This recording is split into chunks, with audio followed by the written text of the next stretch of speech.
আল্লাহ রাব্বুল আলামিন আমাদের সবাইকে একত্রিত করে, সব রূহকে একত্রিত করে সেখানে আমাদেরকে একটা সম্বর্ধনা দিয়েছিলেন। আর সেখানে আল্লাহ রাব্বুল আলামিনের পক্ষ থেকে বলা হয়েছে, আলাস্তু বিরব্বিকুম, আমি কি তোমাদের রব নই? আমরা তখন সবাই মিলে একত্রে বলেছিলাম, কালু বালা, হ্যাঁ আপনি আমাদের রব।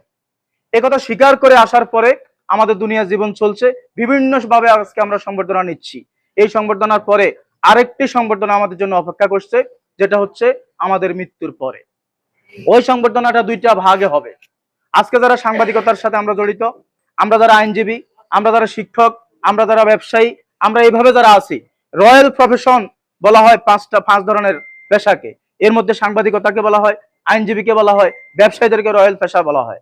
এই পেশার সাথে যারা জড়িত এদেরকে বলা হয়েছে মৃত্যুর পরে দুইটা ভাগে সংবর্ধনা দেওয়া হবে। একভাবে বলা হবে যারা এখন সাংবাদিকের সাথে জড়িত, এই কথাটা আমি বলে শেষ করছি। আমাদের বান্না ভাই বলছেন যে সাদাকে সাদা, কালোকে কালো বলার, সত্যকে উত্থাপিত করার এই সাহসিকতার সহিত যারা এই দুনিয়াতে থাকবে তাদেরকে একটা সংবর্ধনা দেওয়া হবে। ফেরেশতাদের পক্ষ থেকে বলা হবে, তোমরা সকলে আসো, তোমরা জান্নাতের দিকে যাও। আবার একদলকে বলা হবে, হ্যাঁ তোমাদেরকে টেনে হেসড়ে নেওয়া হবে, তোমাদেরকে জাহান্নামের দিকে দেওয়া হবে। তাহলে সংবর্ধনা আমরা শুরুতে পেয়েছি, এখনো পাচ্ছি, আমাদের জীবন শেষ হওয়ার পরে আরেকটি সংবর্ধনার জন্য আমাদের অপেক্ষা করতে হবে।